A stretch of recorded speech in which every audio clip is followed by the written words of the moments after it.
kama uchaguzi imekwisha, imekwisha. Tunarudi. Tunangoja mpaka tena uchaguzi mwingine ikuje.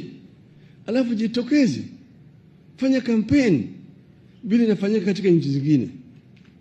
Na kule Marekani watu wanangoja mpaka mwisho wa mwaka wa 3 ndio anaanza kutangaza mimi nitasimama. Mimi nitasimama.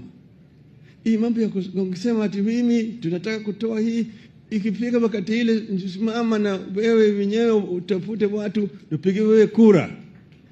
Kusema wewe utatoka, wananchi ndio watatoa mtu nje, sio wewe.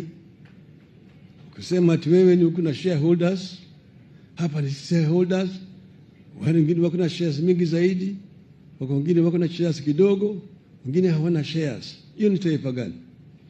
Na kama wewe una shares, mbona unatoa ushuru? Unatoza ushuru sababu gani kama wewe huna shares? Hiyo tutasema hii ni mambo ya ujinga ambayo haina maana hata kidogo. Kwa hivyo sisi tunasema tunataka Kenya moja.